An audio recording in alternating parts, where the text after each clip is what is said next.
what's going on, man? Chilling. Dude, welcome to good old. It was just raining, and now it's sun in Cali. If it rains, right? Or like, how is it like? It just doesn't rain. It doesn't rain. No, like twice a year. Do you like it better than? I stay inside on those days. I feel like Cali's like the better weather-wise, like better version of Florida. No humidity, man. No humidity. No stickiness. Like, you still have the beach. Yep. Water's cold. Yep. Dude, so did you just fly in from LA? I did. Well, actually, I flew in from Virginia. I did LA to Virginia to Fort Myers. I spoke in Virginia at a some sort of event. It was good. Whatever it was. It was awesome. I said some things. Said some stuff. Dude, you're good. You're pretty good at saying things. They man. liked it. You know. Gave me a paycheck. Yeah. Yeah, $7. So $7. Enjoy your coffee, huh? Dude, this cup of coffee's worth more than your salary, man. I'm saying. Dude, well, we're doing this series called Homecoming, and obviously you and your beautiful wife and your beautiful son. What's your son's name? Justice. Arrow. Dude, you put a lot of. That's a high bar, bro. Yeah. Justice. He's gonna be a superhero. A really good-looking landscaper. When you got a name like Pedro, you could be a landscaper. Anyway, okay. Or, I don't know, like whatever he wants to be. He can be whatever he wants. Absolutely. I love him, though. Dude, so you, so just starting off, like, when did you move to LA? Because you're from here originally, correct? I'm from South Florida.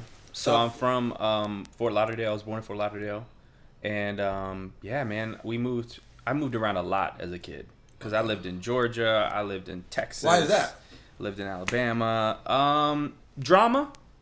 You know, dysfunction. Like girl drama, like you like dating the girl. I'm not Usher. Slow down, okay? I didn't write those songs. We were just singing Usher. We singing some Usher. It is what it is. No, just family dynamics, man. My parents were divorced when I was 7, and my mom remarried, and so it kind of just had us moving all over the place, and so we always just found ourselves in a different city. And my mom she has kind of a gypsy spirit, and she wanted to try things and do things. And so we went from kind of like living in this small town in Birmingham, Alabama at one point to like living just outside of Houston, Texas. My mom built this massive mansion, and the guy she married, my stepfather, was really wealthy from some stuff in his life. And so yeah, and then it kind of ended up in Fort Myers somehow. Fort Myers. And then back to Birmingham with my dad and my stepmom. So just kind of, I just call it the childhood tour. Childhood tour, yeah. You took a little tour, and you're still kind of all over the place. I haven't stopped. I left the dysfunction, but it's still moving. But you're doing it in a way, man. Because I mean, how I know you, I think the first time I met you, I don't know how. It was definitely some speaking engagement of some sort. I want to say you might have you spoke at a lock-in at Mariner, and you were like talking about like. You being like playing for the Yankees and stuff, and I was like, yo, this guy, pretty captivating speaker, and your story's pretty insane, man. Just knowing like, so could you give us like a little bit of rundown of like, man, what was it like growing? I know you said you moved a lot, but what was it like growing up for you and moving, but like, what were some of those highlights for you as a child? Yeah. So I didn't play for the Yankees. I wish I played for the Yankees. Right. I wanted to, for sure. Mm-hmm. But yeah, just like I said, 7 years old, parents got divorced. My mom remarried my dad's best friend by the time I was 9. So there's just a lot of chaos and kind of dysfunction from that. And I love my parents. My parents are amazing. But we just went through some stuff, like just weird dynamics. And went to like 19 schools in 20 some years, and just was all over the place. And so I remember, were you cool in every one of those schools? No, God, no. Oh man, don't let the hat fool you. No, I was. As a matter of fact, I still am very much, but I was super shy, like didn't want to talk to people, and so that made it really hard when you're jumping from city to city. But it's actually what started opening me up to new relationships and friends, and so I actually found myself relating more to people who weren't like white looking, because I'm Puerto Rican and Cuban. I'm half Puerto Rican, half Cuban. And so most of my friends were just not white. And so, which was great because I felt like I belonged, because they kind of felt like they didn't belong, which made me feel like I did belong, because I didn't fit in with white people because my name's Pedro. I have curly hair, green eyes. Like, they just didn't accept me right away. And I was good at sports and things like that. So naturally, when you're good at sports, you're coming in as this new kid. and you're taking other people's position and things like that, that automatically starts friction with people. And I'm not confrontational at all, so I'd be like, I'm sorry, like, if you want to play shortstop. If you want to, I mean, we're going to lose. I'll miss this ground ball, you know, like, just for you, you can have it, you know, like, that was totally me. Like, I'm not like a, like, in that sense, a, like, type A strong person. Like, I'm pretty, I actually want people to succeed. And so all of that, like, all of the diversity of growing up in my childhood, like, shaped, I didn't know it at the time, but shaped what I would be doing in the future. Traveling, seeing different cultures, different people, learning how to vocalize to different people. But yeah, I definitely wasn't a cool kid. Yeah. When did you start? Because you said that you weren't really, like, you're not a very, like, outspoken person, you're kind of shy. Yeah. But what you do is literally seems like the opposite.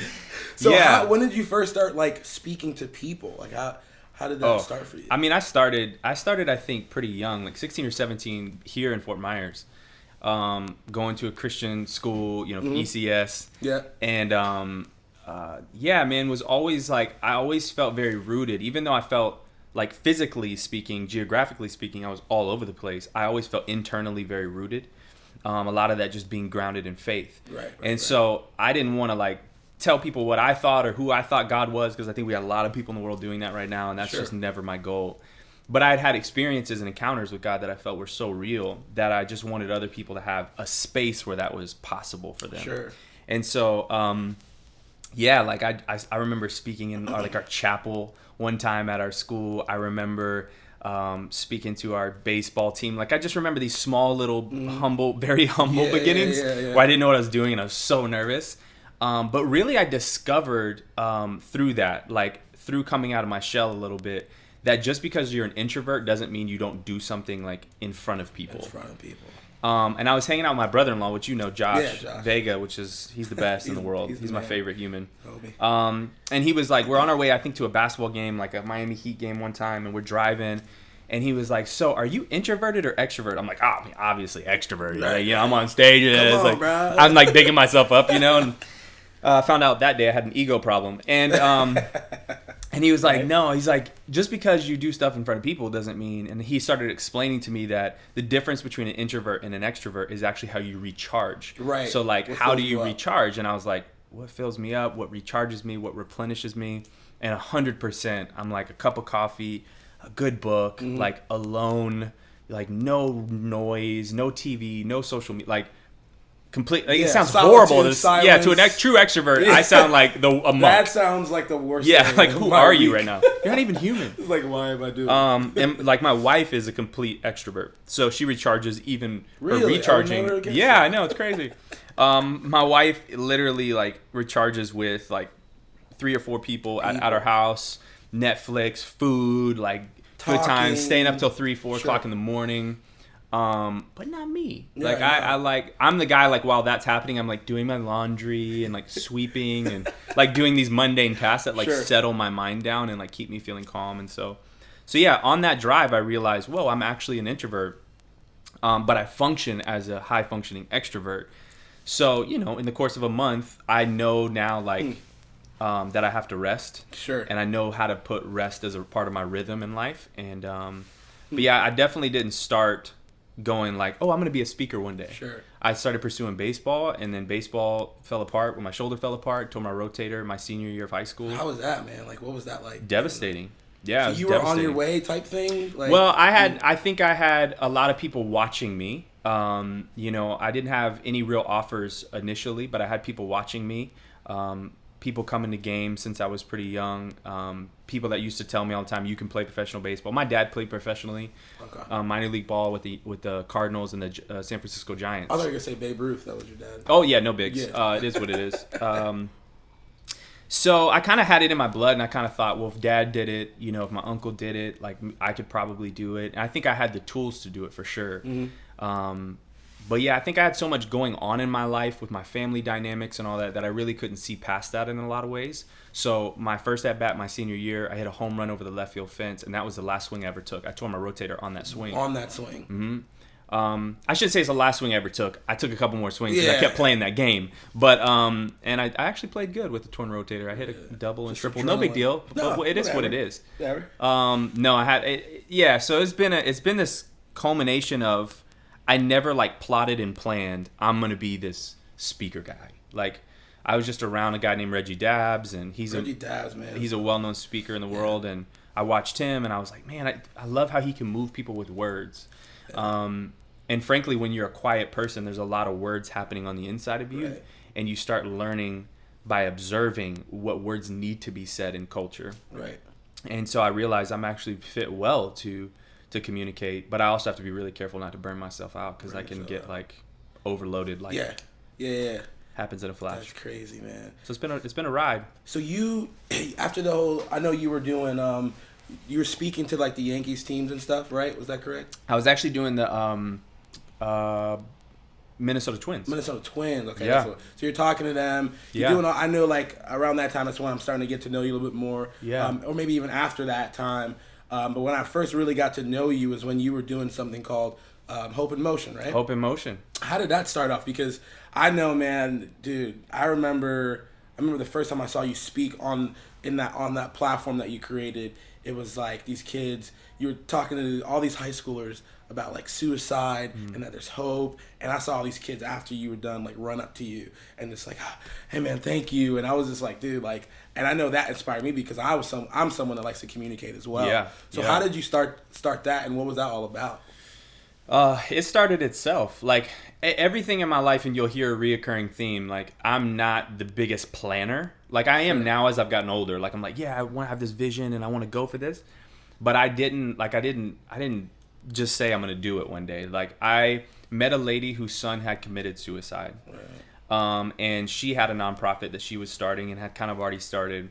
And she heard me on a radio thing with Way FM when they were here. I don't know if they're still here, but... Yeah, they're not bigger than Curate, but whatever. It is what it is. We love them. Miss you guys. Shut up. But yeah, they brought me in for something. I was interviewed. She heard me. Long story short, I ended up doing school assemblies with her. I was kind of already doing them on my own, like here and there. But I started doing more kind of with her around the topic of suicide, which is, as you know, a tough topic to talk about. Absolutely. But I kind of, believe it or not, was able to fuse kind of comedic and storytelling and then sort of ease students into this idea of hope. Yeah.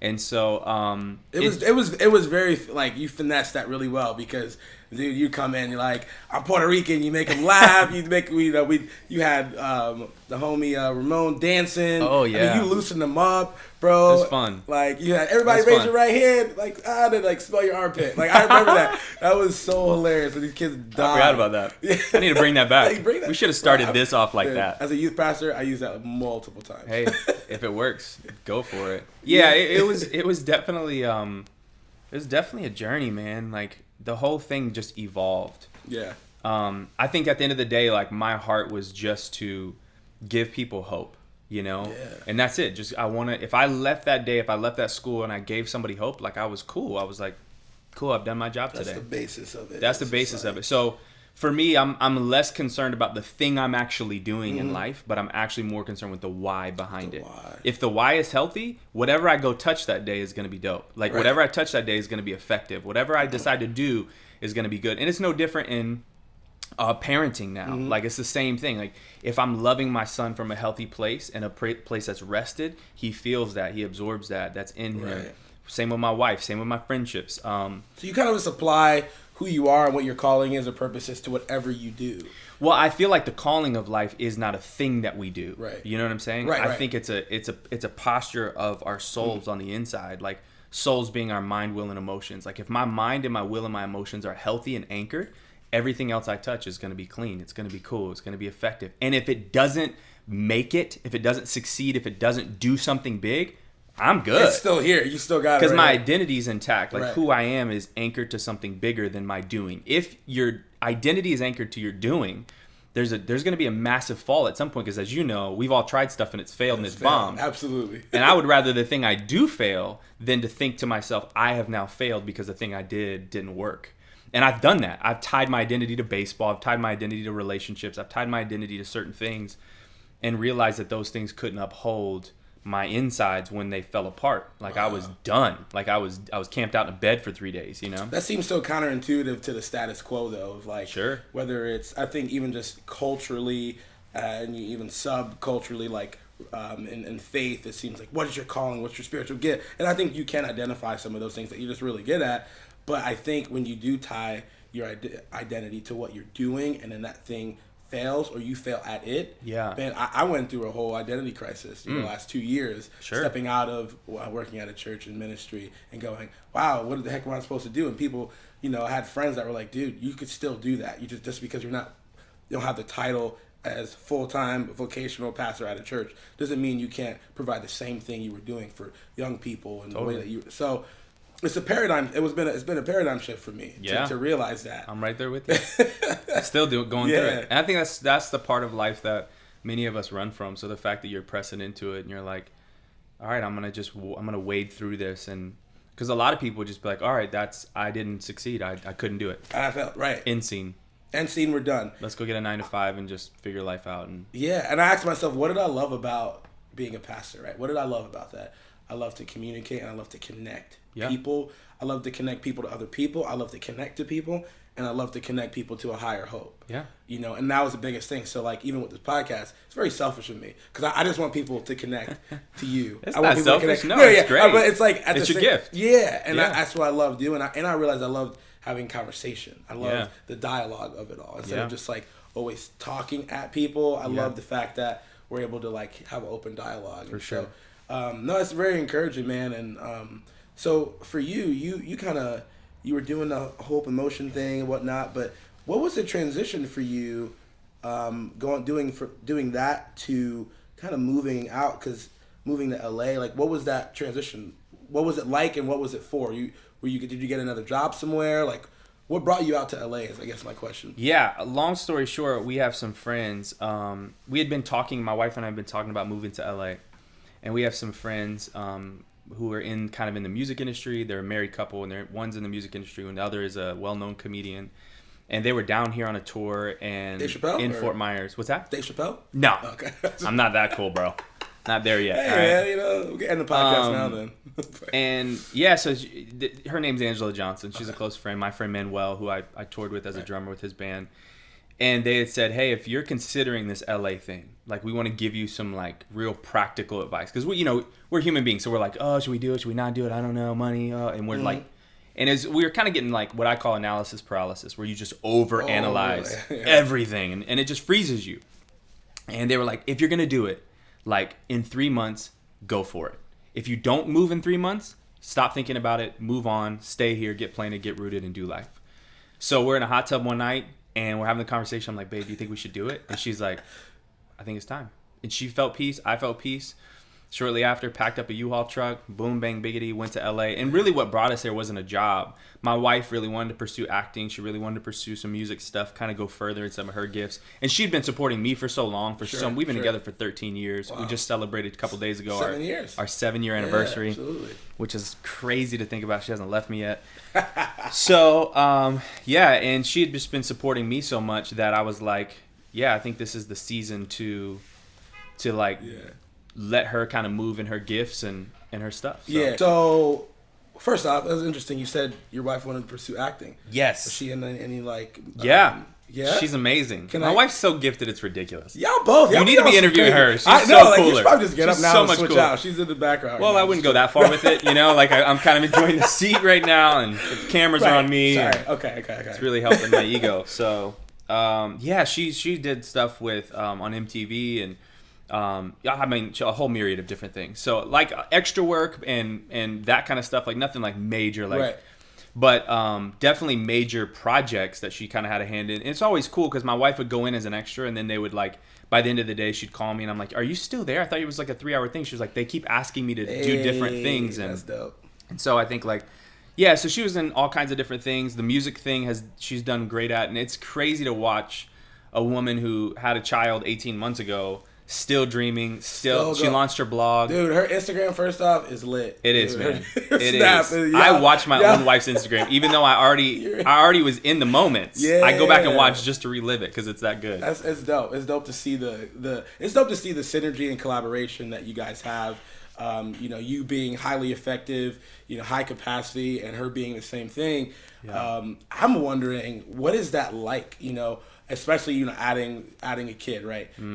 So before, after, during, like all that, what is it like to like balance each other out? Yeah, I think first off, man, we made decisions before having a kid that were really vital to the success and the health of our marriage, which was, we just sat and talked about, like, when we have a child, we don't want life to stop. So many of our friends like have a kid and it's like, where'd they go? Like, did they just stop dreaming? Did they stop creating? They're just gone. And there's nothing wrong with that if that's what they want to do. But we made the decision that our child wasn't going to run our lives. Like, we wanted our child to come into our lives and learn what exploration looked like, and learn what dreaming looked like, and creating looked like, and what greater of a classroom than to watch your parents still learning and still growing and still exploring, and not going like, this is what life is and this is how it works and this is what you need to believe and this is how you need to, but we're always being expanded because we're trying new things, we're failing, we're learning, we're growing. So that was just a decision we made from the onset, is like, let's make sure that we allow our kid, even on practical levels, man, like, we go out and we'll stay out until like 2 a.m. sometimes. Really? And yeah, absolutely. And our kid will just be sleeping on the booth of this restaurant we're in. And a lot of people probably look at that and they're like, oh, that's just unhealthy. No, and there are times where you go, man, this is probably isn't the healthiest thing in the world. But what we realize is that we want our son to have an appreciation for life and people.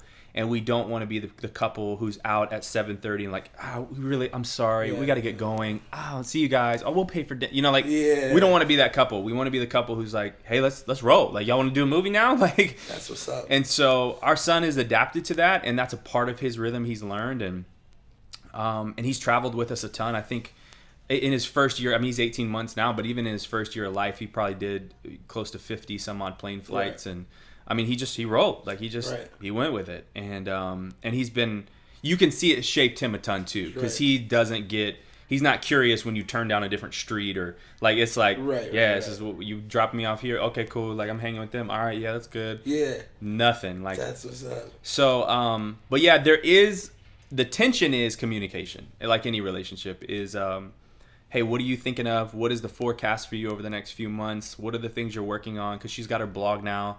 JesseLatorre.com. JesseLatorre.com. So it's like, what is like the concept of the blog? I think it'd be categorized as lifestyle for the most part. Yeah, she's obviously an amazing mom. She's beautiful, and we have a beautiful child. I'll honestly say that. I think if he was ugly, I'd be like, we have an ugly kid. It is what it is.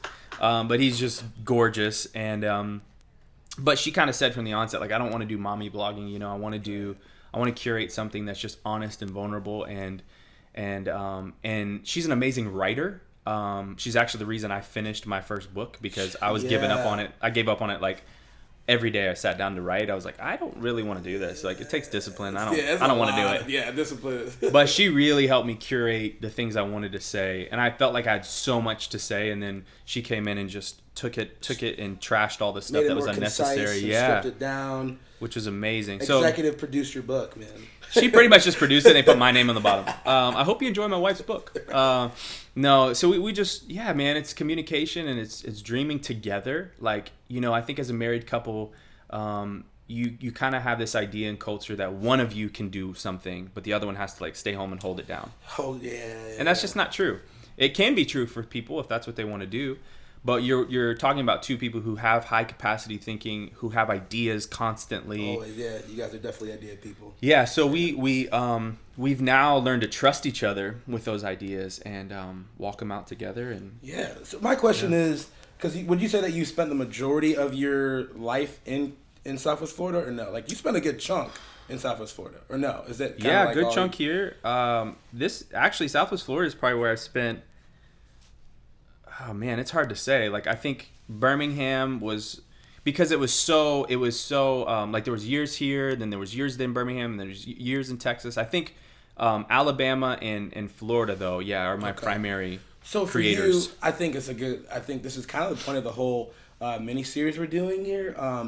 And my question for you is, like, transitioning from here to LA, what are, I would say, like, a two-part question, what are some of the biggest differences that you've seen, like, that you've had to adjust to? Maybe it'd probably be easier for you to adjust, but maybe it might be harder for your wife. I'm not sure where she's, like, as far as where she's lived all her life. But do you see a big difference in, like, Southwest Florida, the culture here, and LA? Like, was it a big culture shock for you guys to go, or no? Yeah, I think so. I think so in a sense of, like, you don't know until you're there. You know what I'm saying? Like, we travel a lot. So even when I lived in Fort Myers, like, I traveled a ton. So I saw New York and I saw Cali and but when you live in a place, it's totally different. I think the shock was the cost of living.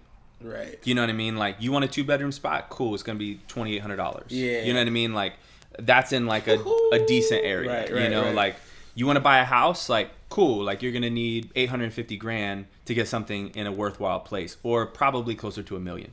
Like, whereas here, it's like you can get a banging house for $300,000. 5-bedroom, 2 pools. Yeah, 2 pools. 5 canal. 2 pools. I love that. 2 pools, 1 lake. $15 a month. Yeah, it's crazy. Yeah. So there was that side of it, the shocking part, and then the people were in a good way, like in an awesome way for us. Like, we saw people, we made friends with people who we felt like were a little bit more like us in a way, like that thought a little bit bigger about life, and just didn't follow the normal plan for existing. Like, okay, we go to high school and then we go to college, we get a decent job, and then we start settling down, and then we get that, and we get a car, and then we, eventually get the minivan, and we get the house, and then we have more kids, and then our kids start having kids, and, like, there's nothing wrong with that. That's awesome. Sure. But we just have something in us that, like, itches, like, to do more things and to try new things and to love people more and to think outside of the box a little bit. And there's consequences that comes with that life, just as there's consequences that come with playing it safe a little bit. But you have to embrace the consequences, but you also get to embrace the successes, like the things that kind of ignite you and go, this is what it means to be alive. This is awesome. So there are days where I crave simplicity in my life. So I would have switched gears a little bit, because it's something I've always wanted to ask you, and we've talked a little bit about it. It's a little bit of me, like, just geeking out and fanning out. Like, oh God, I got to do it. So you're part of, like, a faith community, a church. I'm not sure what that looks like for you guys, but I know that you guys go to church where is it Judah Smith's church? Yeah. And he's so, like, Judah Smith is I don't know the dude, but, like, I listen to his podcast, I listen to his sermons, but he's sort of like a celebrity pastor, like, in the church world, right? Like, he's like pretty big, right? So my question is, one, how does that play out? Because you guys just know him you're just friends with him, you're in the living room. But if I saw him, like, yo, Judah Smith, Smith. And how does that work? Like, kind of like being in a church where a pastor is sort of like a mogul or a celebrity. Sure. Right? You know, man, my wife and I were just having this conversation because I think Judah and Chelsea's wife do such an amazing job at living life normal. And what I mean by that is if you met Judah, you would be so probably caught off guard by how human he is and how real he is. And I think the reason anybody feels safe around him is because of that reality. Like, he just is, he's real. Yeah. What you see on stage is what you get off stage. He doesn't think more highly of himself than he ought to. Like, you can tell he's grounded.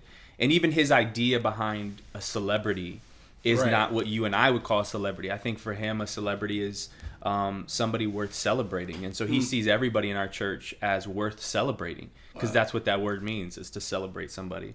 And he carries that countenance. I've seen him interact with what we would say as celebrities, and I've seen him interact with just average Joes like me, and there's a normalcy across the board, and no one gets any extra. It's just, I love people, and I love people, and it's challenged me a lot in life, because in our culture there is such an elevation put on who you know, who you roll with, and that's a celebrity pastor, but in our community, he's Judah Smith, the man who is trying to lead people to God and just love people well. So on the outside looking in, it might seem like that. Obviously, that's a play, because no matter what. Sure. But inside of it, it's a very organic. And I think that's why he has influence in those spaces, aside from anything spiritual, which I think there's those components of, like, just like a special gift on his life and grace on his life. But I think at the end of the day, dude, like, he's just a real dude who's loving people, and every chance he gets, he's going to do it. But he's doing that. It starts in his home. You see it with his, my wife homeschools his kids, and you see it in their home all the time. Like, I've never come into their home and felt like,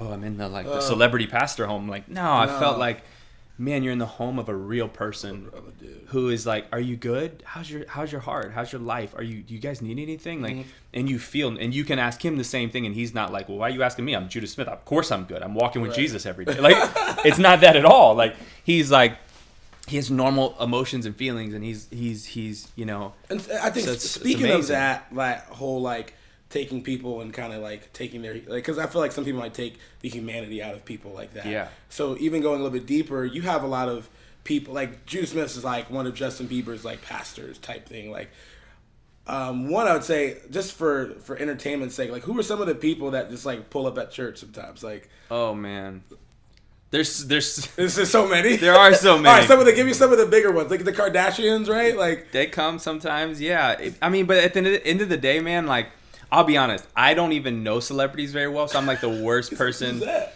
Yeah, and I don't mean that in like a disrespectful way to any celebrity. Right. It's obviously Justin Bieber's, and people are like, yeah, I recognize them. I guess for me is what would I do if the Kardashians, Carmelo Anthony, all these people that he interacts with or whatever, like people like Carl Lentz and all these people that interact. Like, what would I do if they were just in the front row? Sure. Like, how does that work when they're just?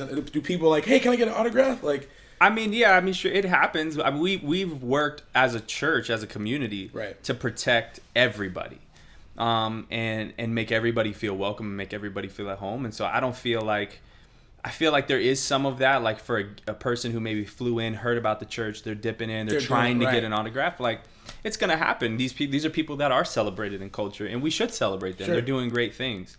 But man, as a whole, like, I don't think you'd be as weirded out as you think. Like, I think there's something very disarming about walking into a space with all celebrities and then all what we would call in culture just every average Joe's like us, and seeing everybody in the same space, kind of looking towards God and trying to figure that out. Yeah. You know what I mean? So like it's almost like maybe for a moment you're kind of like, oh, that's so and so and that's so and so, and then all of a sudden you're like, but we're all just trying to figure out the same thing. Like, it kind of makes you Justin feel. Bieber needs hope too. Absolutely, like, he needs God too. Like, what? Yeah. So it's like it. I heard somebody say once, and I'm not overly spiritual at all, but I heard somebody say once, at the foot of the cross, the ground is level, and I think their idea was like, when you come to God, like whoever that is for you as a human being, when you come to God, there's this reality that everything gets simplified, and you realize how small you are and somewhat insignificant you really are in the big story of life.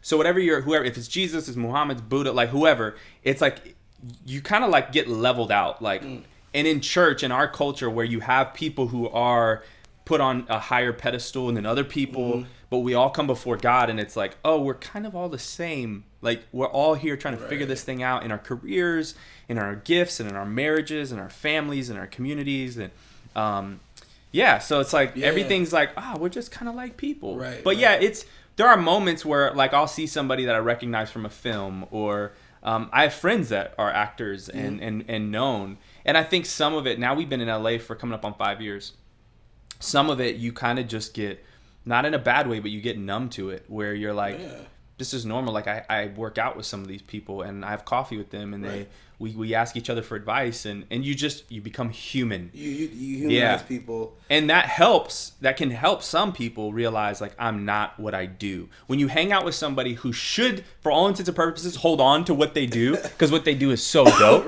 And then they're like, I'm not what I do.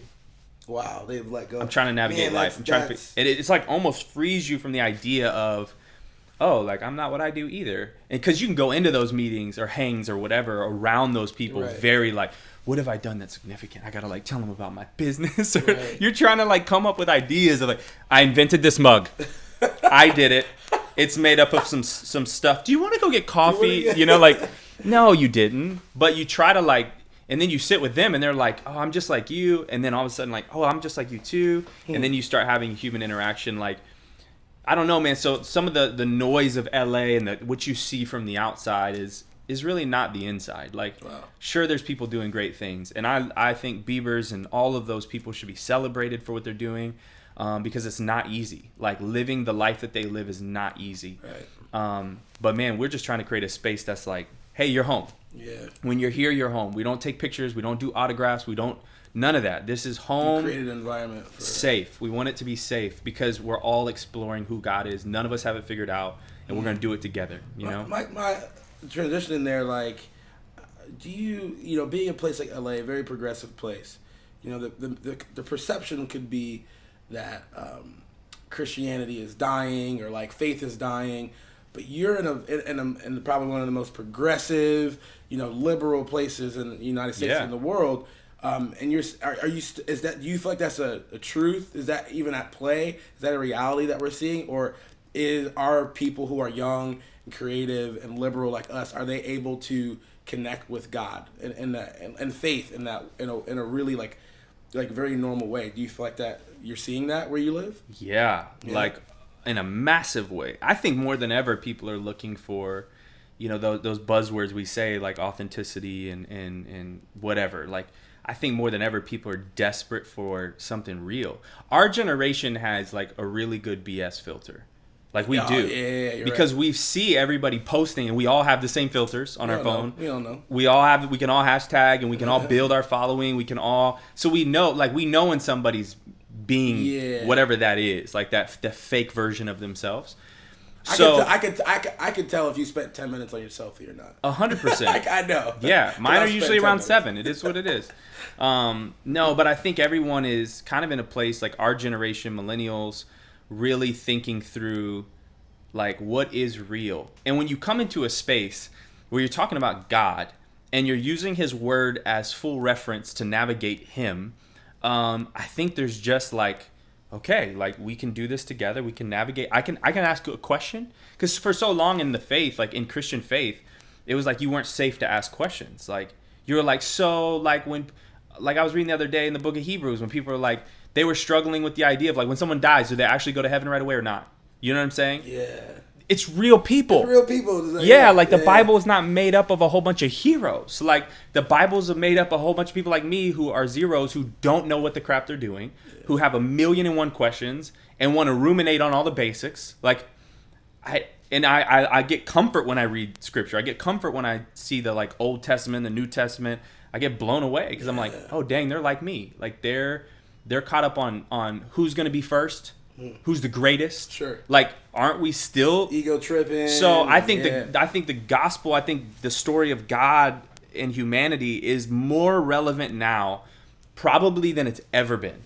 Wow. The more culture pushes on us to get bigger platforms, to grow our ego, which really is code for grow your fan base. Sure. To grow, nothing wrong with those things. Those can all be utilized for great things. But the more that comes pushing in and pushing in and pushing in, it gives room to something that goes in us that goes, but I want like to be real.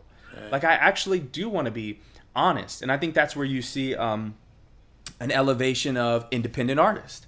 I think that's why you see an elevation of bloggers. Right. People who want their voice to be separated from the noise of just a normal post. Like, I want to like open my life up on a whole new level. That's why you see communities of faith starting in houses. Like, everyone's going like, can we just strip away the noise? Just stop? Come on. Can we like stop with the pew and stop with the this? Nothing wrong with those things.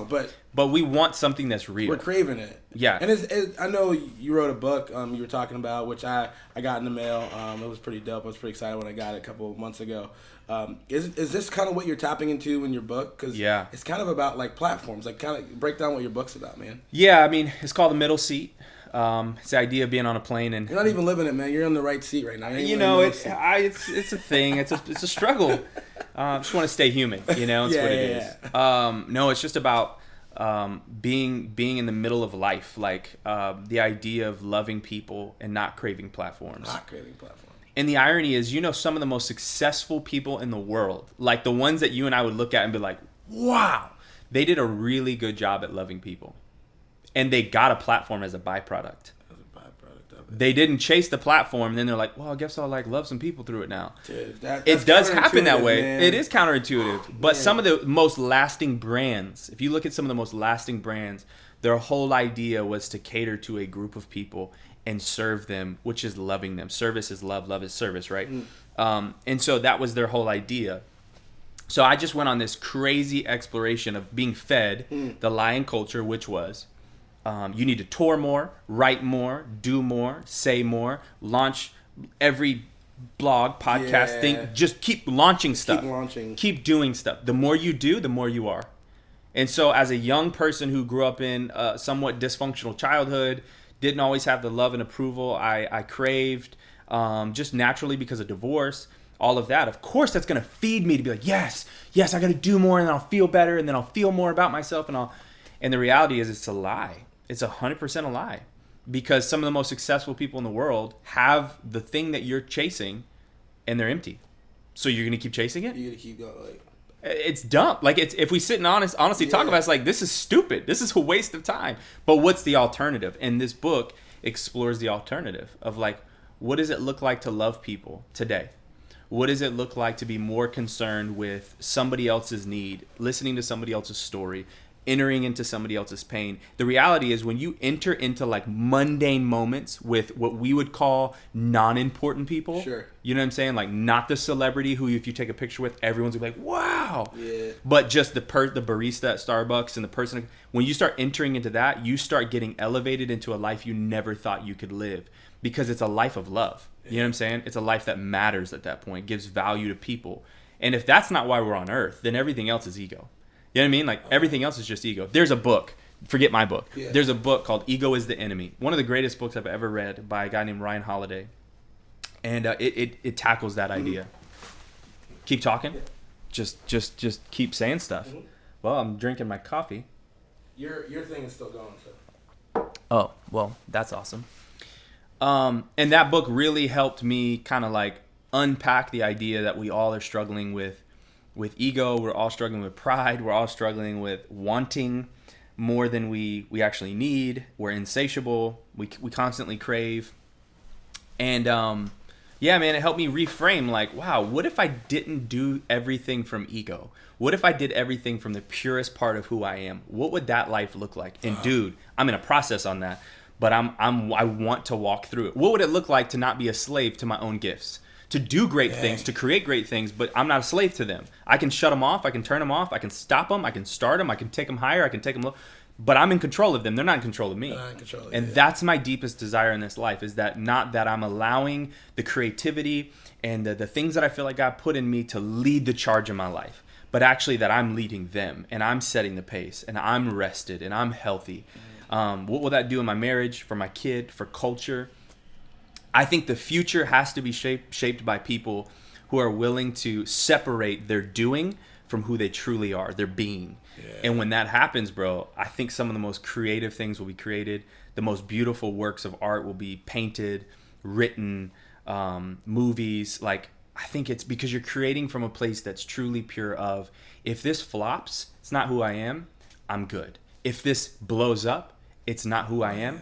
I'm good. Like, I'm at peace. You're at peace. I'm good at all moments. Yeah. And so that book really actually is, I'm making it sound pretty, but my book is actually a sort of a struggling period I went through with craving platforms, touring all over the country with artists, having culture tell me, do more, be more. That's what you really are. That's what you really want. Go.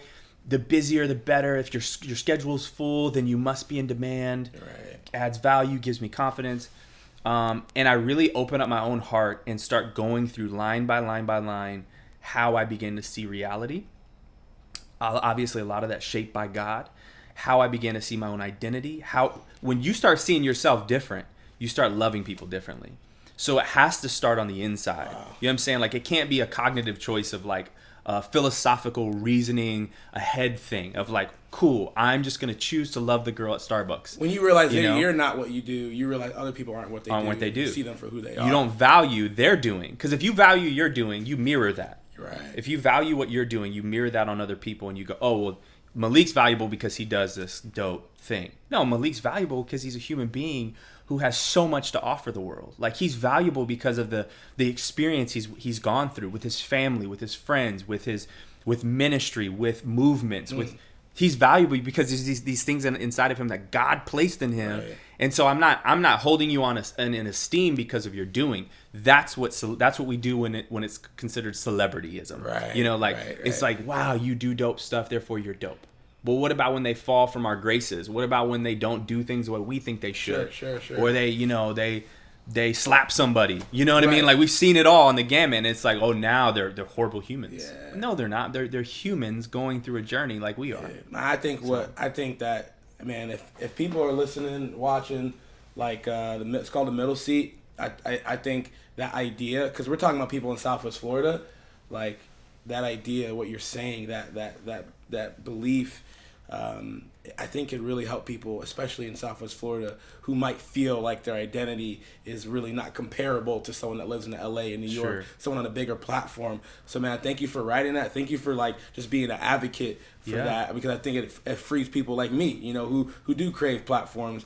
And I love what you said about serving, because Curate exists to serve the artist, to serve the chef, to serve somebody who wants to create something here. And instead of just going, hey, I want a platform where I can talk and whatever, but like, can Curate, what I'm doing, serve people of Southwest Florida enough to where there is a platform. Yeah. And so going from that to a bigger thing. So that inspires me, man. And dude, we're kind of like short for time now.